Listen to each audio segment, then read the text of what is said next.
ഏട്ടാ ഇപ്പൊ യുദ്ധം സീസ് ഫയർ ആയി എന്നൊക്കെ പറഞ്ഞിട്ട് വീണ്ടും യുദ്ധം തുടങ്ങിയിട്ടുണ്ടല്ലോ. യുദ്ധം ആരംഭിക്കാൻ പോവാണെന്നൊക്കെ കേട്ടു. ഇപ്പൊ നിലവിലെ അവസ്ഥയില് അമേരിക്ക ആദ്യം പ്രഖ്യാപിച്ചു അവര് യുദ്ധം സീസ് ഫയർ ചെയ്യും. ഇൻഡസ്ട്രിയൽ ഇതിനൊന്നും ടാർഗറ്റ് ചെയ്യില്ല. കാരണം വെച്ചാൽ അമേരിക്കക്ക് ഏറ്റവും കൂടുതൽ ഇൻഡസ്ട്രീസ് ഉള്ളത് ഗൾഫ് രാജ്യങ്ങളിലാണ്. ബഹ്റൈനിൽ ഫാക്ടറീസ് ഉണ്ട്, സൗദി അറേബ്യയിൽ ഫാക്ടറികളുണ്ട്, അവർക്ക് അവരുടേതായ കമ്പനികളുണ്ട്, ഫാക്ടറീസ് ഉണ്ട്, ദുബായിലടക്കമുള്ള സ്ഥലങ്ങളുണ്ട്. അപ്പൊ ഈ ഇറാന്റെ ഇൻഡസ്ട്രീസിനെ ആക്രമിച്ചാൽ ഇറാൻ ഓട്ടോമാറ്റിക്കലി ഇവിടെ അമേരിക്കന്റെ കമ്പനീസിനെ ആക്രമിക്കും. അത് എക്കോണമിയെ ഭയങ്കര ഇതായിട്ട് ബാധിക്കും. ഹോർമുസിന്റെ ഇതിനേക്കാൾ ഡേഞ്ചർ ആയിട്ട് ബാധിക്കും.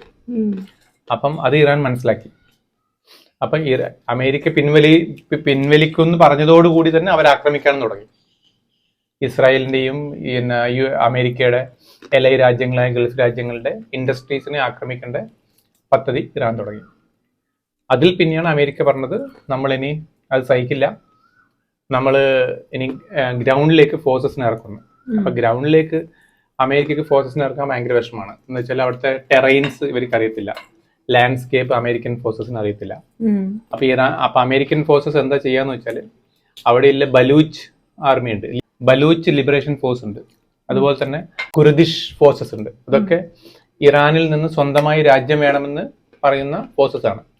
ഇവരുടെ സഹായത്തോടെ ആയിരിക്കും അമേരിക്കൻ ആർമി അവിടെ ഇറങ്ങാൻ പോകുന്നത്. അതായത് ഇവര് മുന്നിൽ നടക്കും, അമേരിക്കൻ ആർമി അവര് കാണിച്ചു തന്ന വഴിയിലൂടെ നടക്കും.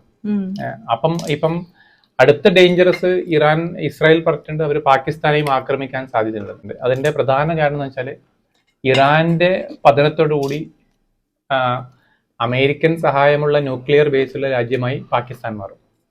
അപ്പോൾ നിലവില് വേറെ രാജ്യങ്ങൾക്കൊന്നും അത്ര കപ്പാസിറ്റി ഇല്ലാത്തത് കൊണ്ട് ഈ ഇറാന്റെ ഫോഴ്സസ് മൊത്തം പാകിസ്ഥാന്റെ ഫോഴ്സസുമായി യോജിക്കേണ്ട സാധ്യത കൂടുതലാണ്. എന്നിട്ട് അവിടുത്തെ ന്യൂക്ലിയർ ഇത് പിടിച്ചെടുക്കാനുള്ള സാധ്യതയും മുൻനിർത്തി കാണുന്നുണ്ട്. അത് അമേരിക്കനെ സപ്ലൈ ചെയ്യുന്ന അതെ, എല്ലാരും കൂടി പിടിച്ചാൽ അമേരിക്കൻ സപ്ലൈ ചെയ്ത് പറഞ്ഞിട്ട് കാര്യമില്ലല്ലോ, ഒന്ന് പൊട്ടിച്ചാ പോരെ, ബോംബല്ലേ വേണ്ടു.